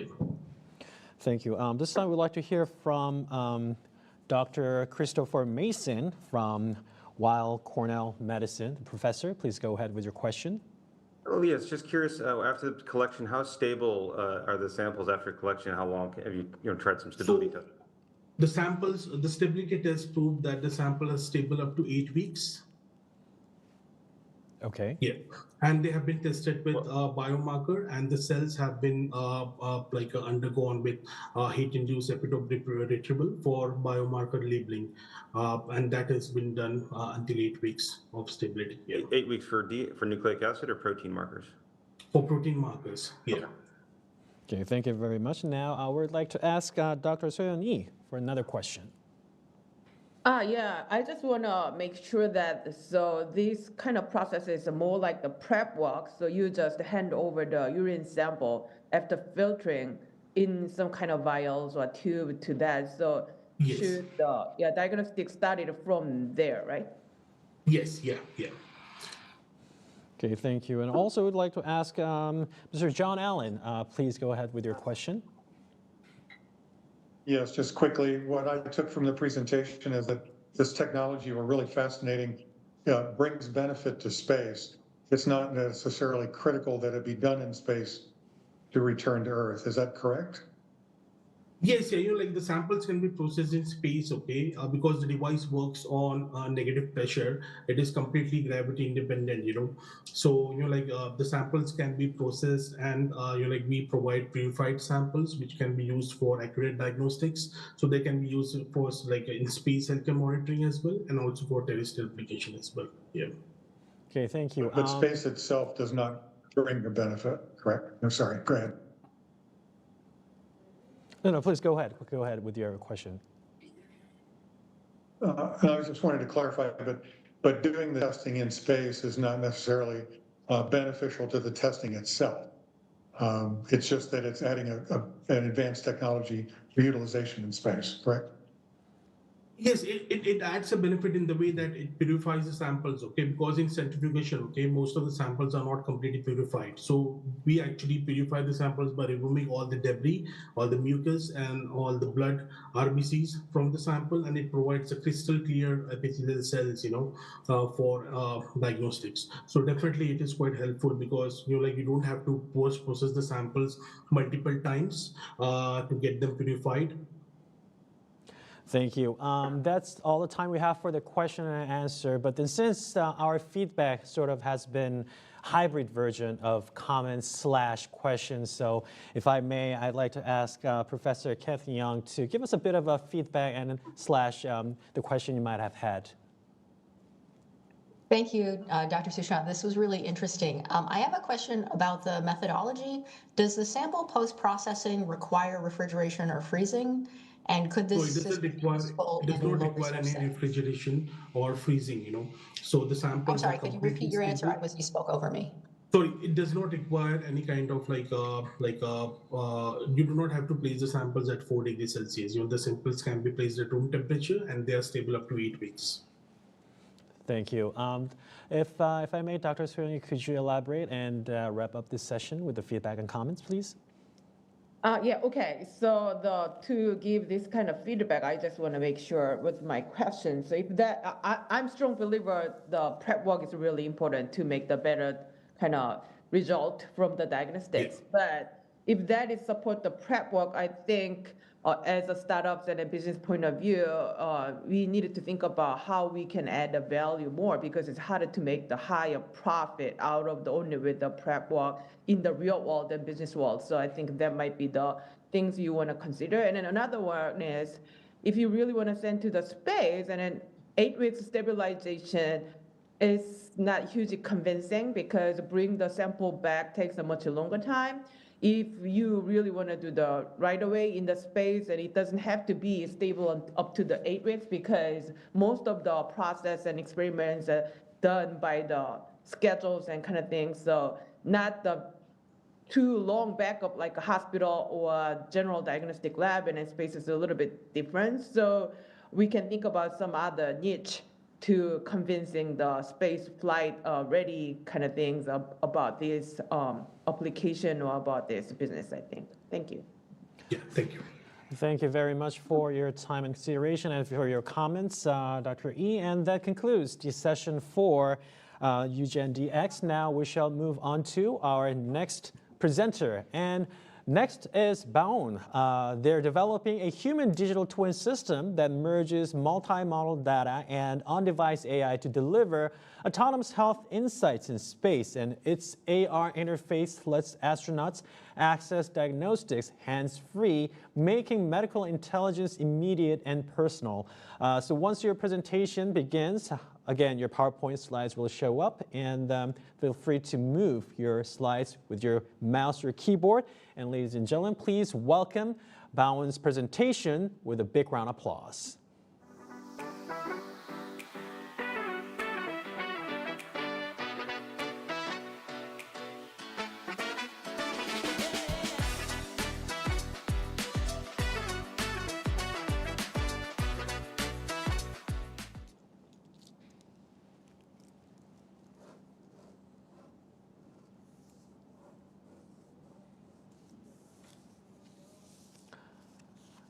Excuse me, we'll just start again. I guess the microphone was not on, so if you may, please restart your presentation. Thank you.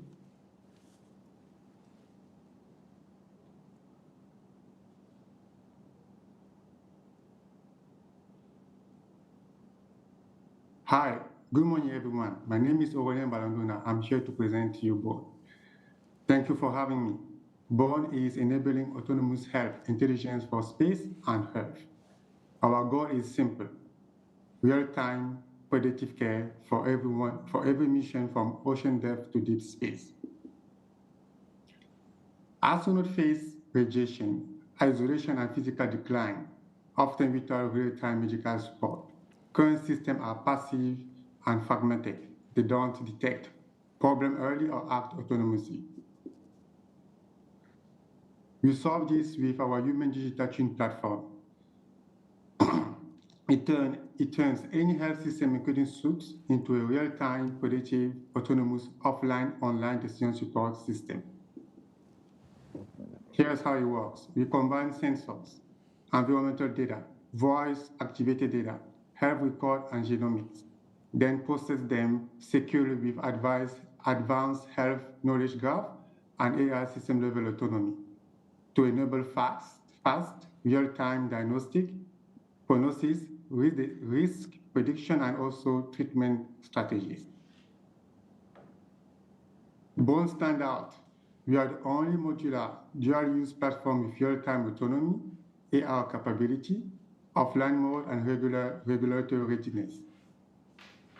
Beyond space, our platform supports ocean missions, defense operation, and elite sports, delivering predictive real-time health intelligence in extreme and disconnected environment. From current Earth-based pilot project that we have with the Canadian Space Agency, we are aligned with NASA lunar and Martian missions and commercial prime development. This is at least a $240 billion market across space, defense, and performance sector. Our current focus is on Canada, USA, and UAE. We combine contracts and system as a service model to enable each domain and application.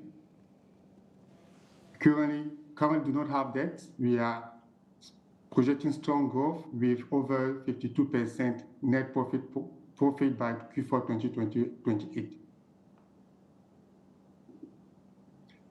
Powered by our previous and current CSA project, our Deep Core is moving from TRL4 to TRL9 to pilot, regulatory, and compliance. Our leadership brings decades of engineering and commercialization experience backed by CSA-funded projects. We bootstrapped in 2016 and securing CSA contracts since 2022. We will contribute in dual technology, real-world deployment, and knowledge sharing. Thank you for having me, and look, please join us in our project. Have a wonderful day. Thank you once again for Bowen for the innovative approach. And now we'll open up the floor for some of the questions our judges might have for the next 3 minutes. So if you do have questions, please raise up your hands. Use the raise your hands button on the Zoom applications, and please go ahead with your question. Yes, we have Dr. Stefan Schablum to ask us a question, so please go ahead with your question. Thank you for that presentation. do you need to be working with the manufacturers or producers of all of the different sensors and wearables that you can integrate with, or is this something that it's agnostic and you don't need to have partnership levels with all of them? We don't need to have partnership with them. So our system has been already designed in a sense where you can really integrate and harvest any type of data. And Great. that has been already demonstrated with some projects that we have with the Canadian Space Agency. Okay, and my follow-up to that is, can you integrate with existing systems and future systems, or is it just, like, can you go backwards, or is it only new tech that's being developed? So we can go backward. We will need to assess the current state of the project itself or the system, but we can go backward. Okay, thank you. Now I would like to ask Mika Mans from Aceta Flux to ask a question. Please go ahead. Thank you very much for the presentation. I would like to ask you a question around your service model, because you mentioned combining contracts with a system as a service model. Could you clarify the revenue streams a little bit for us, please? Yes. So, for example, for contract, we work with a government agency where it's literally contract, and also for some application that we have for terrestrial, on the healthcare standpoint of view, is contract. Now, for other organizations where it's more on the private side, for elite performance, it's more on the system as a service. So that's basically the difference. So where the system as a service is a subscription revenue, monthly revenue model. Okay, thank you. Very much. Finally, we're going to have a last question from Mr. Viktor Shvakovsky from Beyond Earth Ventures. So please go ahead. Yeah, thanks so much for the presentation. Did I get it right that you're not going to work with the manufacturers? So are you going to build your own product? And if yes, so how it's going to look like? We are able to work with any manufacturer. Right now, we do have a lot of manufacturers that we are working with. So we could also build our own product because we are an engineering firm.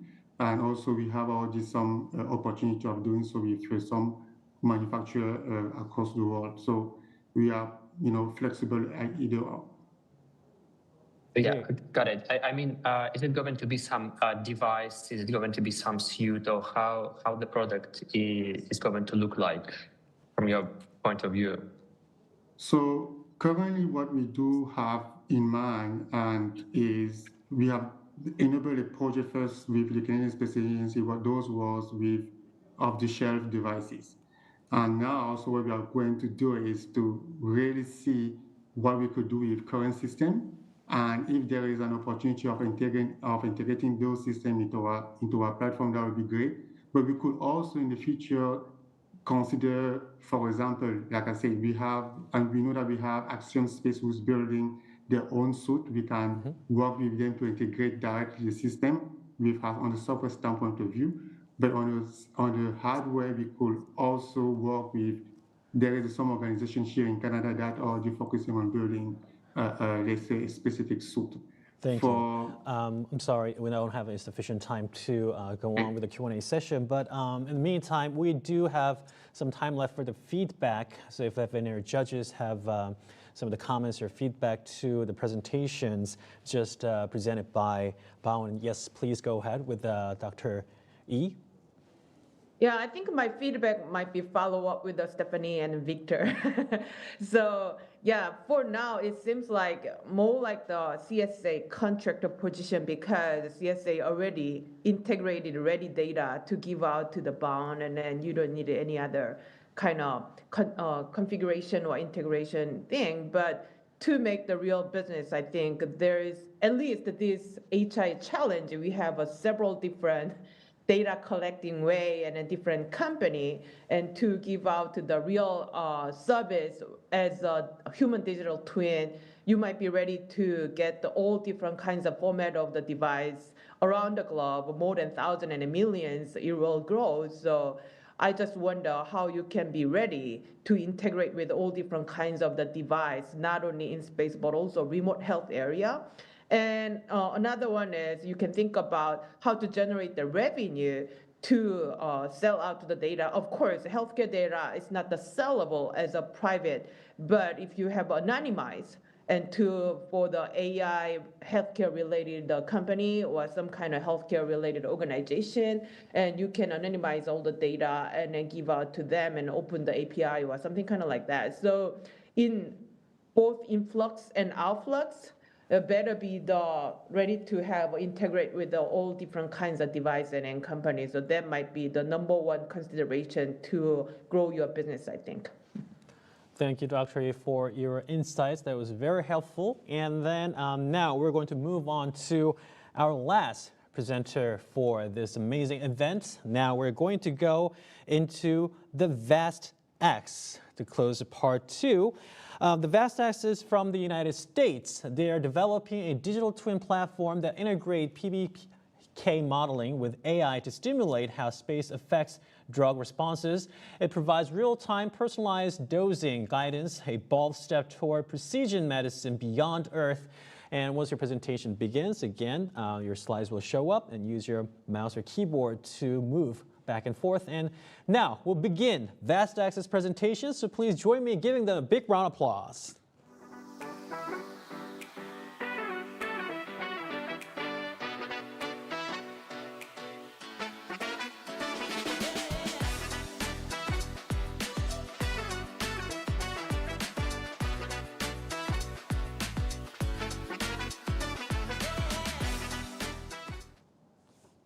Hello, my name is Dr. Raj Badan. I am the CEO of VastX. VastX is building the first pharmacology and AI-driven digital twin astronaut to make medicine dosing safer. Now, we have an established team with a proven track record in funding, publications, and clinical digital twin development spanning terrestrial and space healthcare. The problem is that microgravity disrupts human physiology and drug action. This makes Earth-based dosing approaches very unsafe in space and can risk treatment failure. This is also reflective of a NASA critical health gap. So VastX is an adaptive AI-powered digital twin model for astronaut pharmacology. And essentially, we overcome the lack of space clinical pharmacokinetic data by integrating validated Earth clinical virtual twin models with analog mission datasets, which are known to accurately mirror mission physiology. So we will protect mission crew health, and also unlock the global precision medicine market, which is worth $100 billion. And the VastX framework delivers the first dual dosing clinical engine for space and Earth. And our development relies on validated physiological data with clinical pilots conducted post-approval. So we have an extensive track record in developing regulatory-grade clinical virtual twin populations for drug dosing. Additionally, our MMARS analog missions are critical. They provide the biometric and PK/PD data to validate the twins. And this type of data tends to be absent from astronaut missions today. And we have over 600 person days of experience with analog missions. Downstream, our AI fuses sparse astronaut biometrics with established pharmacokinetic priors, using Bayesian learning to adapt dosing decisions, even in data-limited environments. Now, we know extensive NASA and ESA data have shown that analog missions can replicate key in-orbit physiological shifts, and this is critical because it enables VastX to validate dosing without regular costly orbital trials. Now, VastX serves as a collaboration and training hub for HIS. We have established partnerships across core data streams that demonstrate scalable integration and knowledge exchange. We have multiple revenue streams for our business, spanning hardware, software, and data analytics, and this supports targeting a dual-use approach, resulting in a scalable business model. Now, we have a robust market pathway, and we start with research-only use to generate validated data sets. We then use this to progress through to paid pilots and eventually enterprise adoption. And we have identified a range of partners, including universities, space agencies, and global pharma, to achieve early, scalable, and sustainable revenue. Now, our core competitive advantage is that we are the first to unite PBPK digital twins, explainable AI, and MMARS analog datasets, building a moat others cannot cross. So today, we are at TRL4 with established prototype analog missions. In 26, we commence parabolic flights under MMARS or commercial partners and move towards parabolic validation before eventually moving towards orbital validation and FDA SAMD submission by 2028, 2029. And VastX is a platform that delivers safe, precise dosing from space to Earth. Thank you. Thank you very much, Vastax, for that remarkable presentation.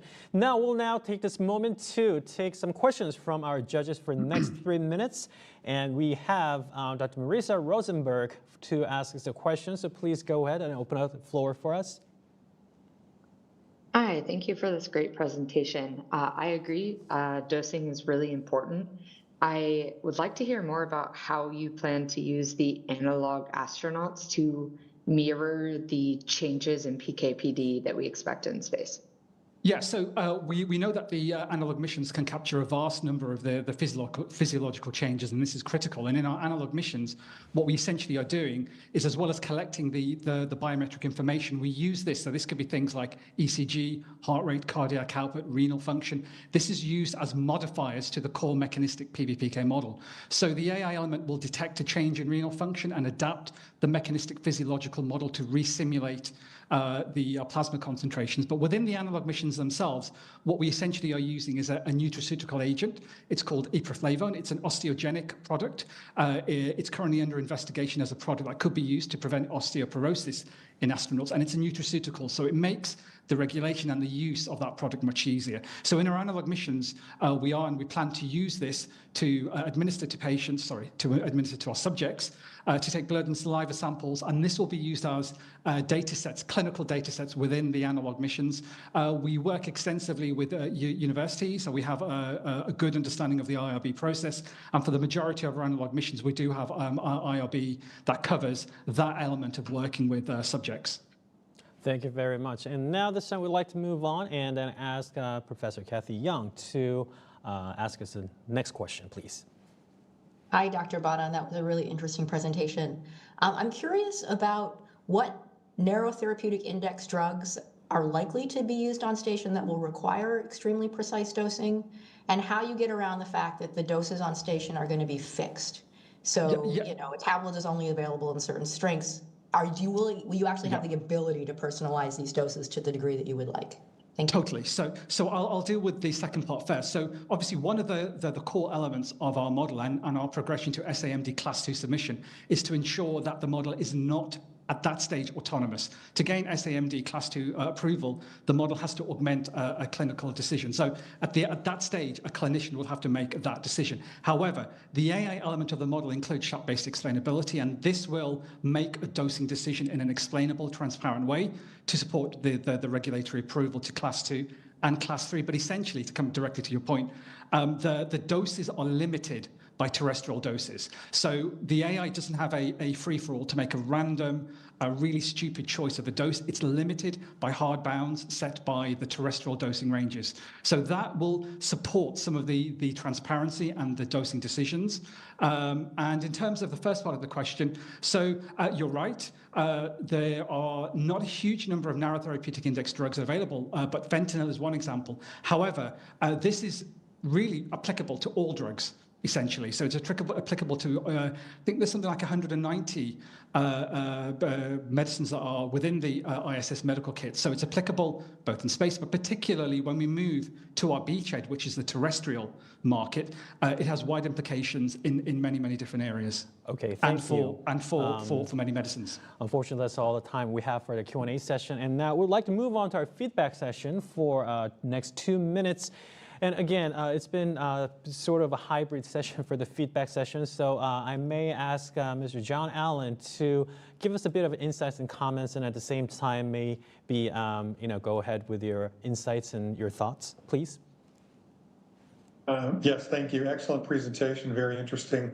And I was thinking as you're going along, you're talking about your analog missions, that as we move forward with commercial space and our population becomes much more diverse, both with respect to age, gender, health conditions, et cetera, that you look toward diversifying the population in your analog capabilities, if you have not considered that already. Yeah, we are. So actually, we're a UK entity. MMARS is an American entity, and we've also set up an MMARS UK. So our plan is global, and you're absolutely right to capture that genetic individual variability and physiological variability globally is critical, and that's within our pipeline. And as I said, we have opened up an MMARS UK, and that's critical for our plan to capture a global multimodal data sets. Thank you. And finally, if Excellent, thank you. Thank you once again. And also, Dr. Yi, could you wrap up the final session, please?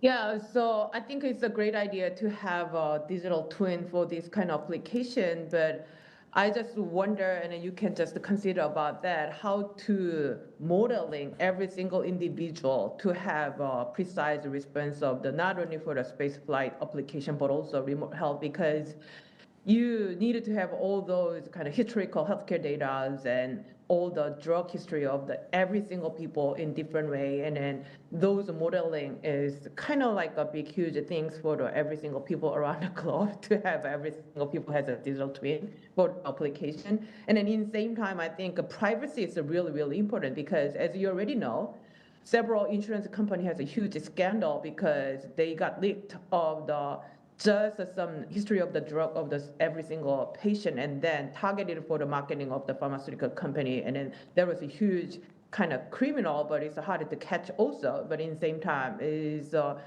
risk of the privacy. But if every single people has a digital twin of this pharmaceutical thing, and then maybe every single pharmaceutical company and insurance company really want to have that data to targeting the marketing and sales. So you can consider that kind of part also in the future. Thank you very much for your active participation, and also, again, your insights, Dr. Yi, and every judge and all the presenters today for your amazing work. That concludes part 2 of the final pitch, the Equity and Startups track. And thank you, everyone, for joining us at the 2025 Humans in Space Challenge final pitch. Today, we've witnessed how science, imagination, and collaboration can come together to push the boundaries of human possibility, not only in space, but here on Earth. From pioneering researchers to visionary startups, every idea shared today reminds us that innovation is not confined to laboratories or launch pads. It begins with curiosity, courage, and connection. With the support of Boryang and our global partners, the Humans in Space program continues to expand as a platform where discovery becomes destiny. Together, we're not just looking to the stars, we're bringing the benefits of space back home for all humankind. Thank you once again for being part of this journey, and we look forward to seeing you next year at the 2026 Humans in Space Challenge. Until then, keep exploring, keep dreaming, and keep reaching for the unknown. Thank you.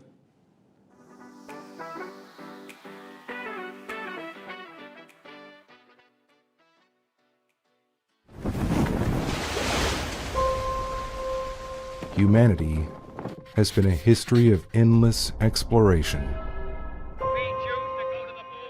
Over the decades, we have continued to explore deep in space, far beyond where we are born. People still might ask, what is there in space? Can we live without gravity? Can everyone go to space one day? Can there ever be a second Earth? But while paving the path to find these answers, extraordinary pioneers ask questions in a different way. Can sick people go to space? Can we utilize space environments to enable permanent habitation? Can we enable our children to explore beyond their wildest dreams? These extraordinary questions will transform our everyday existence. It's not for the extraordinary. It's the extraordinary for the ordinary.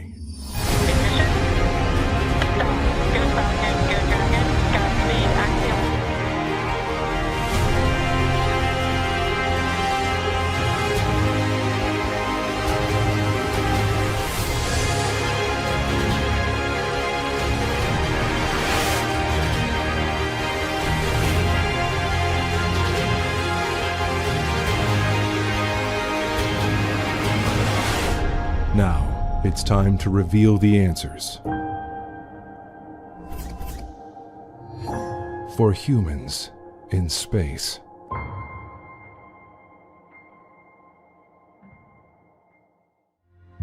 We have always looked to the stars.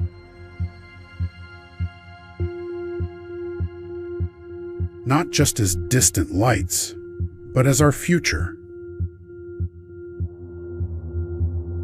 Today, the answer lies beyond the horizon.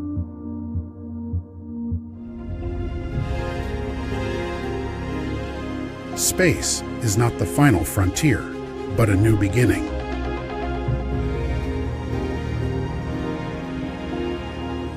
Our mission, enabling a sustainable multi-planetary future for humankind.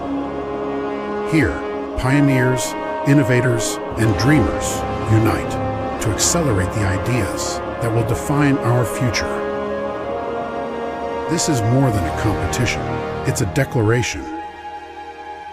Welcome to the 2025 Humans in Space Challenge.